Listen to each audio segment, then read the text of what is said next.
أعوذ بالله من الشيطان الرجيم. بسم الله الرحمن الرحيم، والصلاة والسلام على أشرف الأنبياء والمرسلين سيدنا محمد وعلى آله وصحبه أجمعين.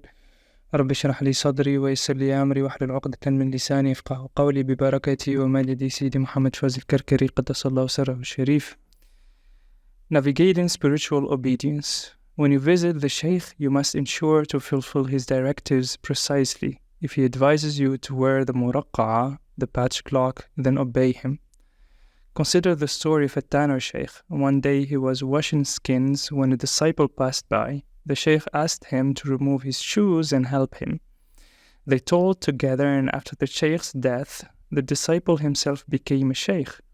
Once his disciples asked why he never wore shoes, he replied that he was simply obeying his Shaykh's final instruction to remove his shoes while washing the skins, and since he was never told to put them back on, he continued to stay barefoot. Even as people pointed out that his Shaykh's instruction was contextual, he remained steadfast.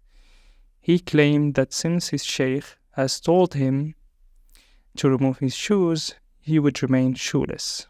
Yet a certain disciple, a certain murid, was asked to wear the muraqqa'a, but he repeatedly takes it off. This is despite him having brought it and had me pray on it, signifying his commitment to wear the muraqqa'a. Then a disciple questioned if there were any exceptions. Sayyidi Shaykh Quddisa Sirruh replied, "How do your reasons for not wearing it pertain to me? Until now, we've discussed the foundations of the spiritual journey.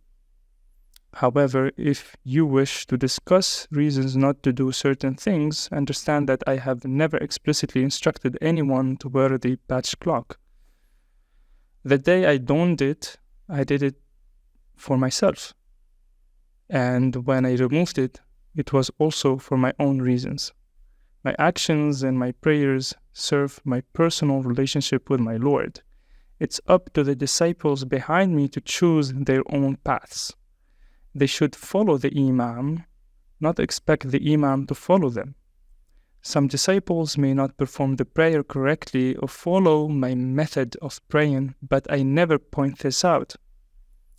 It's on them to demonstrate wisdom and understanding.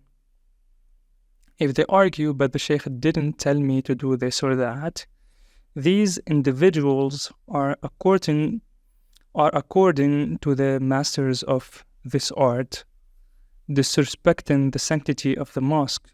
This is why Sufi poetry urges disciples to observe their Shaykh, because it's their role to observe, not the Shaykh's to instruct every detail. The Shaykh is there for disciples to follow. So emulate his actions, whether you comprehend the reasoning or not. During open discussions, feel free to ask, "Sidi Shaykh, we saw you do this and that. What do that mean?" That's the appropriate time for inquiries. If he doesn't invite questions, retain his actions in your heart. Simply practice what you saw. And if asked why, reply that you are emulating the Prophet's descendant, and that is sufficient. This is the essence of bay'ah. The bay'ah is not a casual commitment. It means, may I follow you, as Sayyiduna Musa alayhi salam asked of Sayyiduna al-Khidr alayhi salam in Surah al-Kahf. However, be wary. The Prophet sallallahu alayhi wasallam cautioned against taking one's commitment or bay'ah lightly.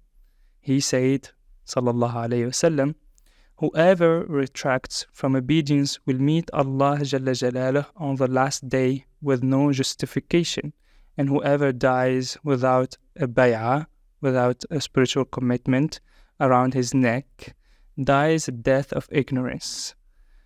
End of quote. اللهم صل على سيدنا محمد وعلى آل سيدنا محمد كما صليت على سيدنا إبراهيم وعلى آل سيدنا إبراهيم وبارك على سيدنا محمد وعلى آل سيدنا محمد كما باركت على سيدنا إبراهيم وعلى آل سيدنا إبراهيم في العالمين إنك حميد مجيد. سبحان ربك رب العزة عما يصفون وسلام على المرسلين والحمد لله رب العالمين.